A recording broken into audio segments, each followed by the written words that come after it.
నమస్తే welcome to prime time news నేను Monika prime update చూద్దాం తెలంగాణ కేబినెట్ పలు కీలక నిర్ణయాలు తీసుకుంది విఆర్ఏలను రెగ్యులరైజ్ చేయాలని కేబినెట్ నిర్ణయం తీసుకుంది 111 జీవో ఎత్తివేయాలని నిర్ణయించిన తెలంగాణ మంత్రివర్గం ఉస్మాన్ సాగర్ హిమాయత్ సాగర్ కలుషితం కాకుండా చర్యలు తీసుకోవాలని తీర్మానించింది హెచ్ఎండిఏ పరిధిలోని విధి విధానాలే జీవో 111 పరిధిలోకి 84 గ్రామాలకు వర్తింపజేయనున్నారు హైదరాబాద్లో హుస్సేన్ సాగర్ను గోదావరి జలాలతో నింపాలని కేబినెట్ నిర్ణయించుకుంది ఇందుకు సంబంధించి ప్లాన్ రూపొందించాలని అధికారులను ఆదేశించింది నకిలీ విత్తనాల సరఫరా చేసేవారిపై పీడీ యాక్ట్లు పెట్టాలని మంత్రివర్గం నిర్ణయించింది కులవృత్తుల బలోపేతం కోసం కేబినెట్ సబ్ కమిటీ ఏర్పాటు చేసింది తెలంగాణలో 38 డిఎంహెచ్ఓ పోస్టుల మంజూరు చేస్తూ కేబినెట్ తీర్మానించింది కొత్తగా 40 మండలాల్లో పీహెచ్సీలను మంజూరు చేస్తూ నిర్ణయించింది తెలంగాణ పబ్లిక్ సర్వీస్ కమిషన్లో 10 కొత్త పోస్టులు మంజూరుకు మంత్రివర్గం ఆమోదించింది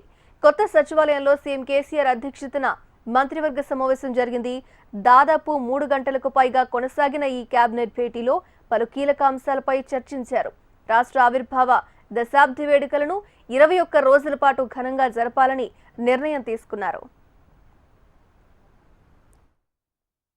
111 జీవోను పూర్తిగా ఎత్తివేస్తూ ప్రభుత్వం ఈరోజు నిర్ణయం తీసుకోవడం జరిగింది 111 జీవో పరిధిలో దాదాపు 84 గ్రామాల ప్రజలు అనేక రోజులుగా ప్రభుత్వాలను డిమాండ్ చేస్తూ ఉన్నారు ఇవాళ హైదరాబాద్ చుట్టూ అన్ని గ్రామాలు చక్కగా అభివృద్ధి పథంలో దూసుకుపోతూ ఉంటే మరి మేము 111 పరిధిలో ఉన్నట్టు పెట్టడం వల్ల మా గ్రామాలు అభివృద్ధికి దూరంగా ఉన్నాయని వారు ఎంతో కాలంగా డిమాండ్ చేస్తూ ఉన్నారు గతంలోనే గౌరవ ముఖ్యమంత్రి గారు వారికి ఇచ్చిన హామీని ఈరోజు నెరవేర్చడంలో భాగంగా 111 జీవోను పూర్తిగా ఎత్తివేస్తూ ప్రభుత్వం నిర్ణయం తీసుకుంది హెచ్ఎండిఏ పరిధిలో ఉన్నటువంటి భూములకు ఏ రకమైన విధి విధానాలు వర్తిస్తాయో ఇప్పుడు 111 జీవో పరిధిలో ఉన్న 84 గ్రామాల ప్రజలకు కూడా అవే విధి విధానాలు వర్తించాలని చెప్పి కేబినెట్ నిర్ణయం తీసుకోవడం జరిగింది హిమాయత్ సాగర్ గండిపేట్ రెండింటిని కూడా కలుషితం కాకుండా కాపాడడం కోసమే ఈ రింగ్ మెయిన్ను ఎస్టీపీలను కూడా ఏర్పాటు చేయాలని చెప్పి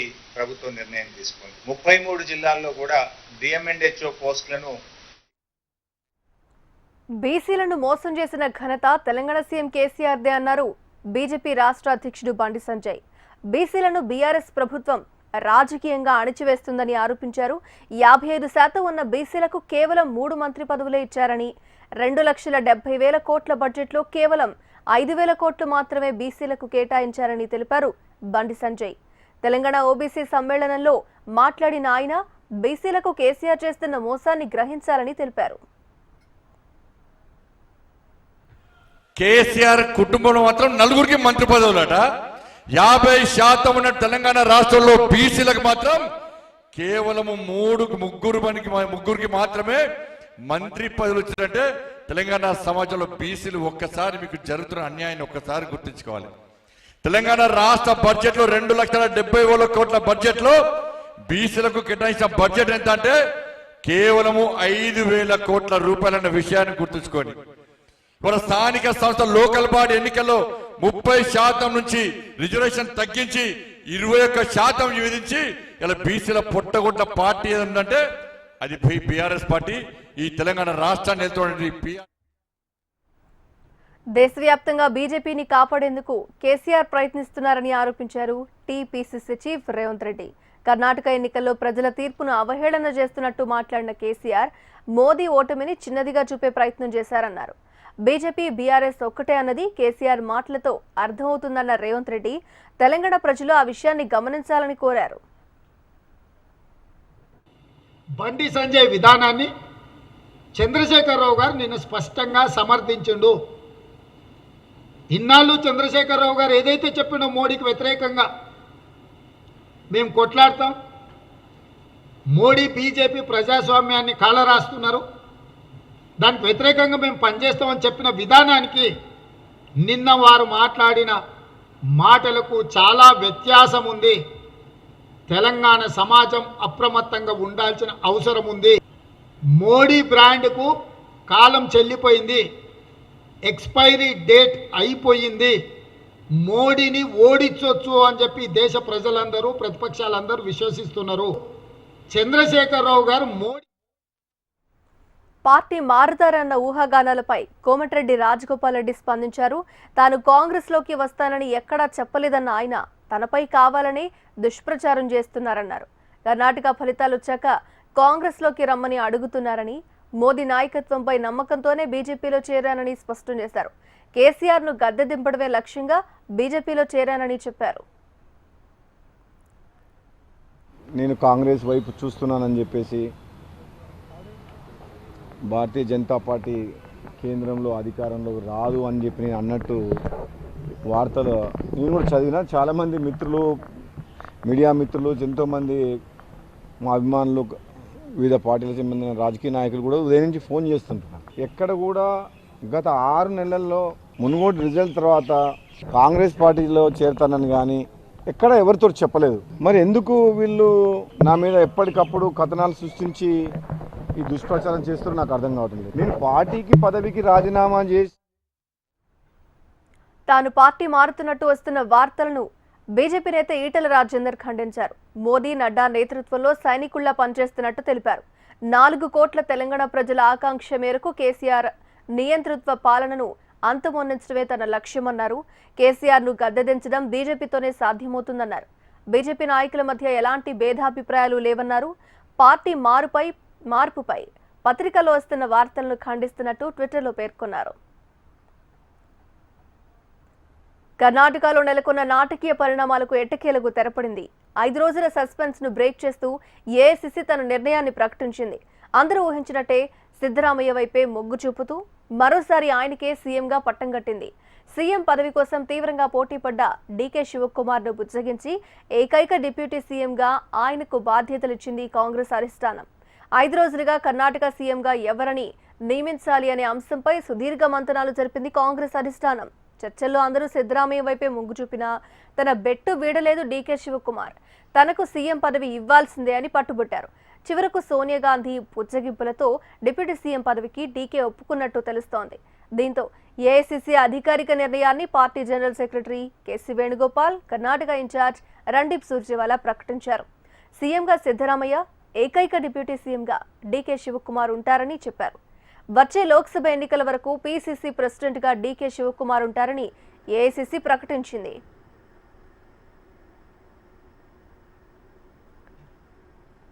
ఇక సీఎంగా ఎంపికైన సిద్ధరామయ్య ఈ నెల 20న ప్రమాణ స్వీకారం చేయనున్నారు. కంఠీరవ స్టేడియంలో నూతన ముఖ్యమంత్రిగా సిద్ధరామయ్య, ఉప ముఖ్యమంత్రిగా డీకే శివకుమార్ ప్రమాణ స్వీకారోత్సవం జరగనుంది. ఢిల్లీ నుంచి వచ్చిన డీకే శివకుమార్, సిద్ధరామయ్యకు పార్టీ శ్రేణులు ఘన స్వాగతం పలికాయి. ఆ తర్వాత సీఎల్పీ సమావేశంలో సిద్ధరామయ్యను ఎల్పీ నేతగా డీకే శివకుమార్ ప్రతిపాదించారు. డీకే శివకుమార్ ప్రతిపాదనను ఆమోదిస్తూ సిద్ధరామయ్యను ఎల్పీ నేతగా ఎన్నుకున్నారు కాంగ్రెస్ ఎమ్మెల్యేలు. కాసేపట్లో డీకే శివకుమార్, సిద్ధరామయ్య, సుర్జేవాలాతో పాటు 20 మంది ఎమ్మెల్యేలు గవర్నర్ దగ్గరకు వెళ్తారు. ప్రభుత్వ ఏర్పాటుకు తమను ఆహ్వానించాలని కోరారు.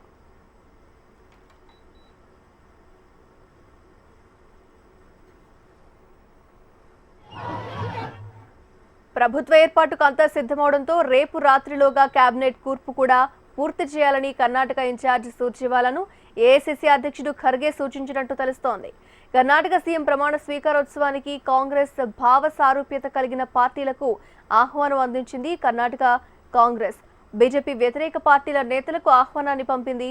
తెలంగాణ సీఎం కేసీఆర్ సహా Tamil Nadu CM Stalin, Bengal CM Mamata Banerjee, Chhattisgarh CM Bhupesh Baghel, Rajasthan CM Ashok Gehlot, Himachal Pradesh CM Sukhvinder Singh Sukhu, Odisha CM Naveen Patnaik, Jharkhand CM Hemant Soren, Samajwadi Party chief Akhilesh Yadav, NCP chief Sharad Pawar, Uddhav Thackeray, Bihar deputy CM Tejashwi Yadav, National Conference chief Farooq అబ్దుల్లాను ప్రమాణ స్వీకారానికి రావాల్సిందిగా కోరింది కర్ణాటక కాంగ్రెస్. ఖమ్మం లకారం చెరువులో ఎన్టీఆర్ విగ్రహ ఏర్పాటుకు బ్రేక్ పడింది. ఓవైపు ఈ నెల 28న విగ్రహ ఏర్పాటు కోసం ముమ్మరంగా ఏర్పాట్లు జరుగుతుండగా వెంటనే నిలిపివేయాలని ఆదేశించింది తెలంగాణ హైకోర్టు. తదుపరి ఉత్తర్వులు వచ్చే వరకు విగ్రహాన్ని ఏర్పాటు చేయొద్దని ఆదేశాలు జారీ చేసింది. లకారం చెరువులో 54 అడుగులతో ఎన్టీఆర్ విగ్రహాన్ని ఏర్పాటు కోసం మంత్రి పువ్వాడ విగ్రహాన్ని తయారు చేయించారు. అయితే ఆ విగ్రహం శ్రీకృష్ణుడి రూపంలో ఉండడంతో కొద్ది రోజులుగా వివాదం కొనసాగుతోంది. మానవ విగ్రహాలను దేవుడి రూపంలో ఎలా పెడతారు అంటూ యాదవ సంఘాలు మండిపడ్డాయి. ఈ నేపథ్యంలో 14 రిట్ పిటిషన్లు దాఖలయ్యాయి. పిటిషన్లపై విచారణ జరిపిన ధర్మాసనం విగ్రహ ఏర్పాటును నిలిపివేసింది. వైఎస్ఆర్టీపీ అధ్యక్షురాలు షర్మిలపై కేసు నమోదైంది. టీఎస్పీఎస్సీ వ్యవహారంలో సీఎం కేసీఆర్ను దూషించారని షర్మిలపై బీఆర్ఎస్ నేత నరేందర్ యాదవ్ బంజర్హిల్స్ పోలీస్ స్టేషన్లో కేసు నమోదు చేశారు. టీఎస్పీఎస్సీ పేపర్ లీకేజ్ విషయంలో సామాజిక మాధ్యమాల్లో ముఖ్యమంత్రి కేసీఆర్ను బీఆర్ఎస్ పార్టీని షర్మిల దూషించారన్నారు నరేందర్ యాదవ్. దీంతో షర్మిలపై సెక్షన్ 505(2), 504 కింద పోలీసులు కేసు నమోదు చేశారు. అన్ని వర్గాలను దెబ్బతీసిన వ్యక్తి సైకో ముఖ్యమంత్రి అంటూ జగన్ను టార్గెట్ చేశారు టీడీపీ అధినేత చంద్రబాబు. సముద్రంలో ప్రమాదవశాత్తు మృతి చెందిన మత్స్యకారులకు సకాలంలో డెత్ సర్టిఫికేట్ అందిస్తామని ఆయన హామీ ఇచ్చారు. మత్స్యకారుణ్ణి అన్ని విధాలుగా ఆదుకున్న ప్రభుత్వం టీడీపీ అని చంద్రబాబు చెప్పుకొచ్చారు. ఈ ప్రభుత్వ హయాంలో మత్స్యకారులకు 10,000 రూపాయలు తప్ప ఏదైనా ఇచ్చారా అని ప్రశ్నించారు. విశాఖలో మత్స్యకారుల సంఘ నాయకులతో చంద్రబాబు సమావేశమయ్యారు. ఈ సందర్భంగా పరవాడ మండలం బుత్యాలమ్మపాలెం, తిక్కువారిపాలెం ఎంపీటీసీ వైసీపీ నేతలు టీడీపీలో చేరారు. గ్రామాల్లో ఉంటే ఒక విధంగా కుల వృత్తులు, సముద్ర తీరంలో ఉంటే ఇంకొక విధంగా కుల వృత్తులు, ఎక్కడికక్కడ మీరు చూస్తే అనేక విధాలుగా మత్స్యకారులు అనేవాళ్ళు సముద్రంలో పట్టుకుని జీవనోపాధి చేస్తున్నారు. మీ ప్రధానమైన వృత్తి చేపల పట్టుకురావడం, అమ్ముకోవడం, ఆ డబ్బులతో జీవనోపాధి మీరు చేసే పరిస్థితి వచ్చారు. వివిధ కులాలు వివిధ వృత్తులపైన ఆధారపడిపోయారు. అయితే ఇటీవల కాలంలో మనం చూస్తూ ఉంటే, ఒకప్పుడు కూడా మీరు చూస్తే అనేక సమస్యలు, సముద్రంలోకి పోతారు, తిరిగి వస్తారో లేదు తెలియదు. ఈరోజు టెక్నాలజీస్ పెరిగాయి. కనీసం ఎక్కడున్నారో లొకేషన్ చేసే VHF అని, మొబైల్ అని. పేదలకు ఇళ్ల స్థలాల పంపిణీపై చంద్రబాబు చేసిన వ్యాఖ్యలపై మంత్రి ఆదిమూలపు సురేష్ మండిపడ్డారు. చంద్రబాబు అహంకారం మరోసారి బయటపడిందన్నారు. పెత్తందారుల పక్షాన నిలబడే చంద్రబాబు పేదలకు ఇళ్ల స్థలాలు ఇస్తుంటే ఓర్వలేకపోతున్నారని ఆరోపించారు ఆదిమూలపు సురేష్. అహంకార ధోరణికి, ముఖ్యంగా దళితులు, బడుగు బలహీన వర్గాల మీద ఆయనకున్నటువంటి ఆ యొక్క అభిప్రాయం ఏదైతే ఉందో మళ్ళొకసారి తేటతెల్లమైంది. ధనిక వర్గాల వారికే అక్కడ చోటు అని చెప్తున్న నేపథ్యంలో అక్కడ పేద ప్రజలకు ఇంటి పట్టాలు ఇస్తూ ఉంటే జగన్మోహన్ రెడ్డి గారు ఓర్చుకోలేక కడుపు మంటతోటి దళితుల్ని కించపరిచే విధంగా వారిని ఆ యొక్క భూముల్ని శ్మశానంతో పోల్చడం అనేది కేవలం పెత్తందారి వ్యవస్థకు, ముఖ్యంగా చంద్రబాబు నాయుడు యొక్క అహంకార ధోరణికి నిదర్శనం పడుతుంది. ఏపీలో పేదలందరికీ ఇళ్లు ఓ యజ్ఞంలా సాగుతోందని మంత్రి జోగి రమేష్ అన్నారు. పేదలకు ఇళ్లు ఇవ్వకుండా చంద్రబాబు అడ్డుకున్నారని ఆగ్రహం వ్యక్తం చేశారు. R5 జోన్లో పేదలందరికీ ఇళ్ల స్థలాలు ఇవ్వడానికి ఏర్పాట్లు పూర్తయినట్టు తెలిపారు. రాజధాని ప్రాంతంలో పేదలు ఉండకూడదా అంటూ ప్రశ్నించారు. చంద్రబాబు పెత్తందారుల తరపున పోరాడుతున్నారన్న జోగి రమేష్, పేదలకు పెత్తందారులకు మధ్య జరుగుతున్న యుద్ధంలో వైసీపీ గెలవబోతుంది అన్నారు. చంద్రబాబు నాయుడు అనే నీచమైన ప్రతిపక్ష నాయకుడు చేసే దుర్మార్గమైన క్రీడ. హైకోర్టుకి వెళ్తాడు, డబ్బులు ఖర్చు పెడతాడు. సుప్రీంకోర్టుకి వెళ్తాడు, కోట్ల రూపాయలు ఖర్చు పెడతాడు. పెత్తందారుల తరపున పోరాటం చేస్తాం ఎక్కడ? అసలు పేదల పక్షాన జగన్మోహన్ రెడ్డి గారు, పెత్తందారుల పక్షాన చంద్రబాబు నాయుడు. ఆఖరికి న్యాయమే గెలిచింది కదా. న్యాయం గెలిచింది, పేదలకు ఇళ్ల స్థలాలకు పోతా ఉన్నాం. రేపు ప్రజల తీర్పు పెత్తందారులకి పేదలకి జరిగే యుద్ధంలో పేదలే గెలవబోతూ ఉన్నారు. పేదల పక్షాన జగన్మోహన్ రెడ్డి గారు ఉన్నారు కాబట్టి 2024 ఎన్నికల్లో మరలా వైఎస్ఆర్ కాంగ్రెస్ పార్టీ విజయ దుందుబి మోగించబోతోంది. ఏపీ మాజీ మంత్రి గుడివాడ ఎమ్మెల్యే కొడాలి నానికి బీజేపీ నేత విష్ణువర్ధన్ రెడ్డి బహిరంగ సవాల్ విసిరారు. వైసీపీ ప్రభుత్వం ఇచ్చిన హామీలు కనీసం గుడివాడలో అయినా పూర్తిగా నెరవేర్చారా అని ప్రశ్నించారు. ప్రజా ఛార్జ్ షీట్పై చర్చకు సిద్ధమా అని విష్ణువర్ధన్ రెడ్డి నిలదీశారు. రేపు గన్నవరం బస్టాండ్ దగ్గర బహిరంగ చర్చకు సిద్ధం కావాలని కొడాలి నానికి ఛాలెంజ్ విసిరారు. 2024లో ఆంధ్రప్రదేశ్లో బీజేపీ నిర్ణయాత్మక శక్తిగా ఎదుగుతుందనే నమ్మకాన్ని వ్యక్తం చేశారు. 2 తెలుగు రాష్ట్రాల్లో బీజేపీ ఎక్కువ పార్లమెంటు స్థానాలను గెలవబోతుందని చెప్పారు. గతంలో ప్రధాని మోదీని ఓడించాలని ప్రచారం చేసిన పార్టీలు ఇప్పుడు పొత్తుల కోసం వెంపర్లాడుతున్నాయని విమర్శించారు. ఏపీలో వైసీపీకి అనుకూల ఓటే లేనప్పుడు చీలిక అనే ప్రస్తావన రాదని విష్ణువర్ధన్ రెడ్డి అన్నారు. రాష్ట్రంలో తాగేందుకు నీరు లేకపోయినా మద్యం మాత్రం ఏరులై పారుతుందని మండిపడ్డారు. మాట ఇచ్చిన ప్రకారం మేము పూర్తి చేసి 2024లో ఓటెడుతున్నామని చెప్పే ధైర్యం ఉందా, లేదా బూతులు మాట్లాడేటువంటి ధైర్యం ఉందా? బూతులు తగ్గించి దానికేం పెద్ద రీసెర్చ్ అవసరం లేదు. బూతులు మాట్లాడడానికి నానిగారు మీకు సంస్కారం లేదు, మాకు సంస్కారం ఉంది అంతే. మేము సంస్కారవంతులు, మీ సంస్కారహీనులు అంతే. గన్నవరం బస్టాండ్కు రేపు 10 గంటలకు కొడాలి నానిగారు వచ్చి ఈ రాష్ట్ర ప్రజలు అందరి ముందర ప్రమాణం చేయమని చెప్పి నేను ఆహ్వానిస్తున్నా. తనపై సోషల్ మీడియాలో జరుగుతున్న ప్రచారంపై మాజీ మంత్రి ఎమ్మెల్యే అనిల్ కుమార్ యాదవ్ మండిపడ్డారు. కావాలనే కొందరు మైండ్ గేమ్ ఆడుతున్నారని, వారి ఆలోచనలు ఆశలు నెరవేరవన్నారు. తనను కొందరు మానసికంగా ఇబ్బంది పెట్టాలని ప్రయత్నిస్తున్నారని అనిల్ అన్నారు. ఎవరెన్ని దుష్ప్రచారాలు చేసినా దివంగత తన తండ్రి సాక్షిగా రాజకీయాల్లో జగన్ వెంటే ప్రాణం ఉన్నంత వరకు నడుస్తానన్నారు. ఊపిరినంత వరకు జగన్మోహన్ రెడ్డితోనే రాజకీయాల్లో కొనసాగుతానని ఆయన స్పష్టం చేశారు. మా నాన్న చనిపోయిన రోజు నా తండ్రి సాక్షిగా చెప్తున్నా, నేను రాజకీయాలలో ఉన్నన్ని రోజులు జగనన్న నన్ను తరివేసినా, నన్ను తిట్టినా, నువ్వు ఈ పార్టీలో ఉండొద్దని చెప్పినా ఆ రోజు ఎప్పటికీ రాదనుకోండి. ఒకవేళ ఆ రోజు వచ్చినా ఈ అనిల్ అనే వ్యక్తి కడ శ్వాస వరకు జగన్మోహన్ రెడ్డి వెంటే ఉంటాడు. జగన్మోహన్ రెడ్డి కోసమే పనిచేస్తాడు. గుర్తుపెట్టుకోండి. మా నాన్న వర్ధంతి తండ్రి సాక్షిగా చెప్తున్నా, అన్న నన్ను వద్దనుకున్నా, నీ వల్ల నాకు నష్టం అని చెప్పినా ఎక్కడున్నా ఆయన కోసం వచ్చి పనిచేస్తాను నేను. అది నాకు ఆయన మీద ఉన్న ఇది. ఎందుకంటే ఈరోజు నేను ఎమ్మెల్యే అయినా, నేను మంత్రి అయినా, ఆయన పెట్టిన భిక్ష ఆయన పెంచిన మొక్కనుగానే భావిస్తాను. 10th ఇంటర్మీడియట్ పరీక్షల్లో మెరిట్ సాధించిన విద్యార్థులను సత్కరించేందుకు సిద్ధమైంది ఏపీ ప్రభుత్వం. జగనన్న ఆణిముత్యాల పేరుతో ఈ సత్కార కార్యక్రమాలు నిర్వహించేందుకు ప్రభుత్వం ఏర్పాట్లు చేస్తోంది. ఈ నెల 31న రాష్ట్ర స్థాయిలో మెరిట్ విద్యార్థులకు సీఎం జగన్ చేతుల మీదుగా సత్కారం చేయనున్నారు.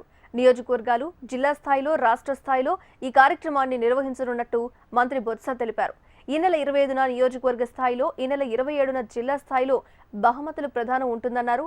మొదటి స్థానం వచ్చిన విద్యార్థులకు 15,000, రెండో స్థానం వచ్చిన విద్యార్థులకు 10,000 రూపాయలు, 3వ ర్యాంకు విద్యార్థికి 5,000 రూపాయల నగదు బహుమతి ఇవ్వనున్నారు.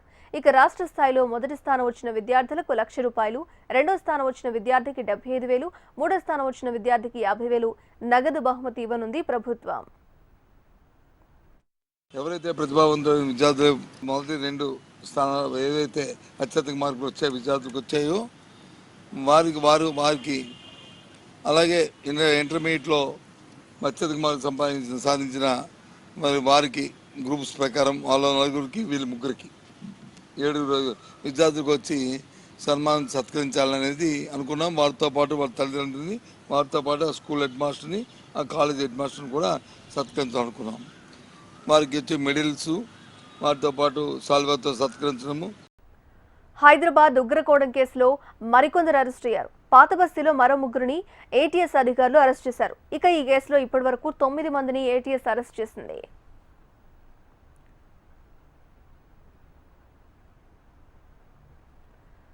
కేంద్ర మంత్రివర్గంలో అనూహ్య మార్పులు చోటు చేసుకున్నాయి. కేంద్ర మంత్రుల్లో 2 శాఖలను మార్చుతూ మోదీ సర్కార్ నిర్ణయం తీసుకుంది.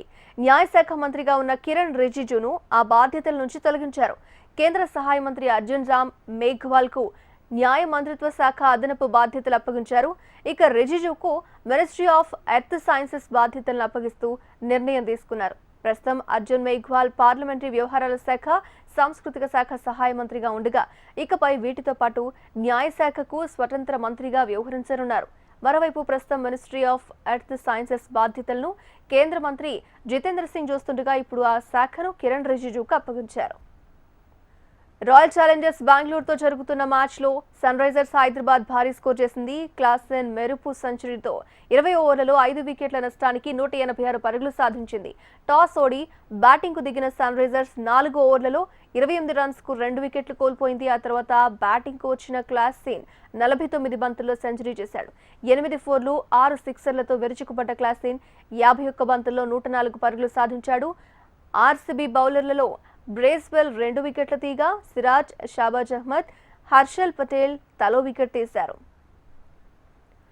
దేశీయ స్టాక్ మార్కెట్లు 3వ రోజు నష్టాలతో ముగిశాయి. సెన్సెక్స్ 61,937 వద్ద లాభాలతో ప్రారంభమై ఇంట్రాడేలో 61,349 వద్ద కనిష్టాన్ని తాకింది. చివరకు 128 పాయింట్ల నష్టంతో 61,431 పాయింట్ల వద్ద స్థిరపడింది. నిఫ్టీ 18,287 వద్ద ప్రారంభమై ఇంట్రాడేలో 18,104 వద్ద కనిష్టానికి చేరింది. చివరకు 51 పాయింట్లు నష్టపోయి 18,129 వద్ద ముగిసింది. మార్కెట్లు ముగిసే సమయానికి డాలర్తో పోలిస్తే రూపాయి మారకం విలువ 22 పైసలు పతనమై 82 వద్ద నిలిచింది. ఇవి ఇప్పటి వరకు ఉన్న prime time update. Keep watching HM TV. వార్త ఆగదు, నిజం దాగదు.